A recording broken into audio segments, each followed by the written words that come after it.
Well, good day, everybody. It's Saturday again, which means story time. As always, the babies in my story time will be in my Sunday chat, so I'll introduce them tomorrow instead of now. So story time this week is an old one. It's actually one that I listen to sometimes overnight to help me get to sleep. And that is Thumbelina. We all know Thumbelina. She is so tiny. I'll let you know who I've got first. I've got little Vic, and I've got Frank, and I've got Lily, and little Minnie, and my little happiness angel Cece, and of course Garfield. And this week I have got my little Care Bear, who I found last week. Sit him up there. As I said, this story time this week is Thumbelina. There was once a poor woman who lived in a cottage. She had no husband, but she longed to have a child. One day she visited a fairy to ask her for help. "You are a good woman," said the fairy, "so I will give you this magic seed. Plant it, water it, and you will see what you will see." The woman thanked the fairy and did as she was told. 3 days passed, but nothing happened. But on the 4th day, a tiny green shoot appeared. And on the 5th day, there was a flower bud with a glossy pink petals wrapped tightly around its centre. "What a beautiful flower you will be," smiled the woman, and she kissed it gently. With that, the petals unfolded, and in the centre of the flower was a beautiful girl, the size of a thumb. The woman clapped her hands with joy. "I will call you Thumbelina," she cried. She laid her new child in a walnut shell bed with a rose petal quilt. Thumbelina was very happy with her mother. Then one day, while her mother was away, an ugly, slimy toad crawled into the cottage. When she saw Thumbelina sleeping in the bed, she cried, "You'd be the perfect wife for my son." So she grabbed the girl and crept out of the cottage. When Thumbelina woke up, she was sitting on a lily pad in the middle of a stream with 2 warty toads staring at her. "This is your new wife," the mother said to her son.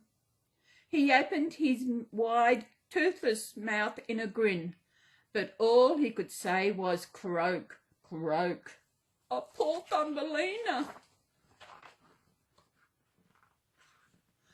"I don't want to marry a toad," said Thumbelina, and she started to cry.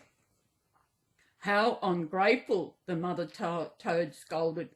"You'll stay here until you stop crying." The 2 toads jumped into the water and swam away. Thumbelina sobbed and sobbed. After an hour or so, a passing fish took pity on her and nibbled through the lily pad stem until it floated free. "Thank you," called Thumbelina as she sailed downstream. At last, she drifted to a riverbank and climbed onto dry land. Suddenly, a big brown beetle grabbed her with its claws.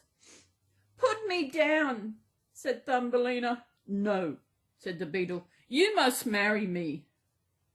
The beetle carried Thumbelina to a clearing. Another bigger, browner beetle was waiting for him there. He looked at Thumbelina and shook his head. "Oh, Bertie, she's so ugly," said the bigger beetle. "If you marry her, everyone will laugh at you."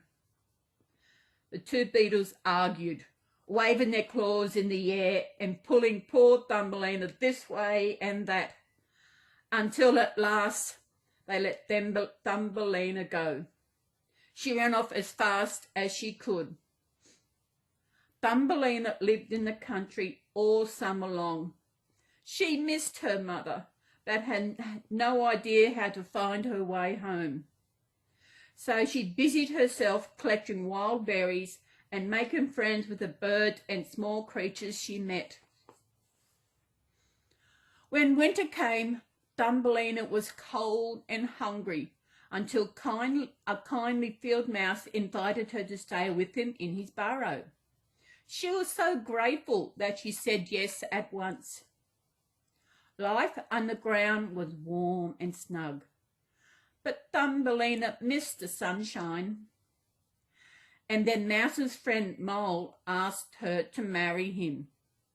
Oh, everybody wants to marry Thumbelina. She must be so pretty. I think she must be. I don't want to marry a mole, cried Thumbelina. And though I like living with you, Mouse, I miss the sunshine. You ungrateful girl, said the mouse and the mole together.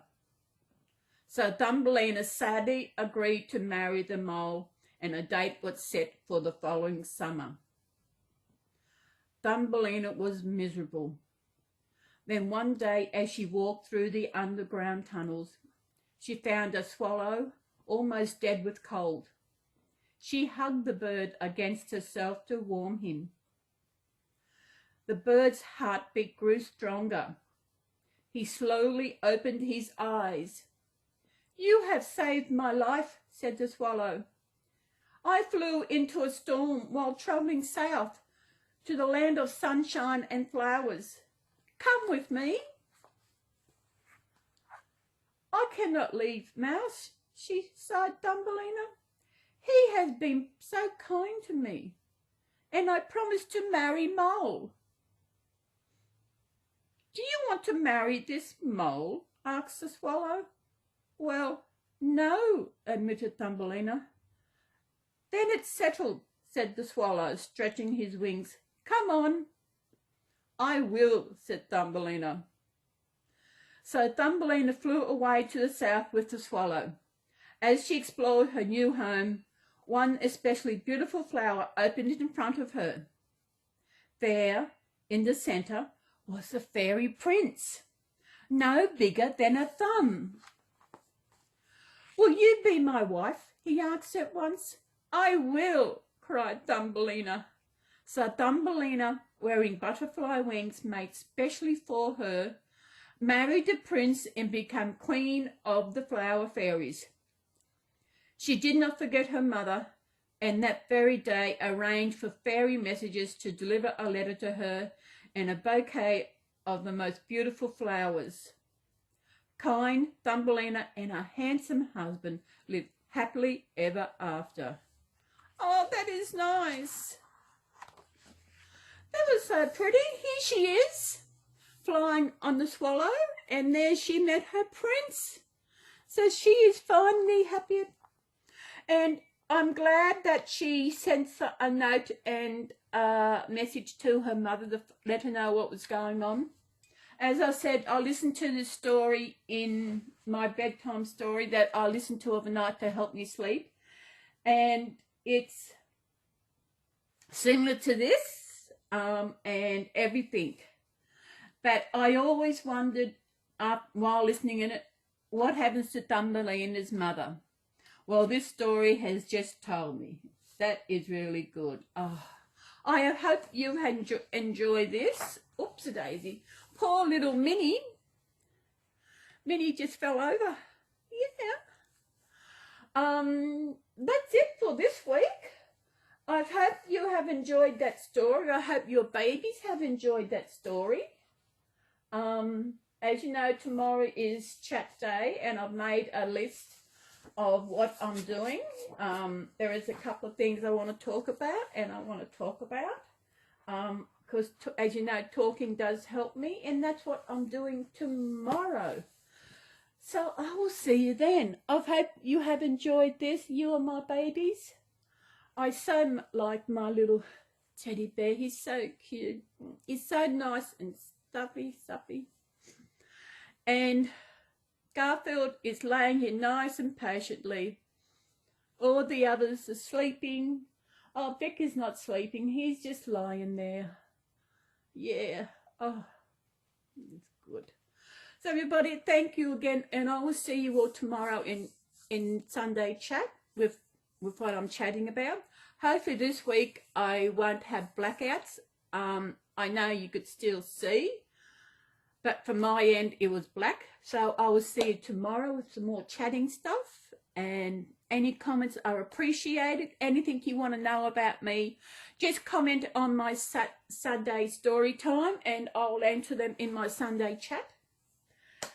And if I see the comments before I do the video.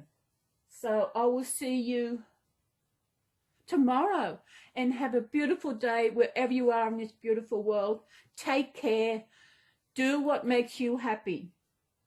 And we will see you tomorrow. So, actually, sorry, Angel wants to say goodbye. She wants to say goodbye. She's so pretty. Bye. Bye-bye, everybody. And I will see you then. Bye.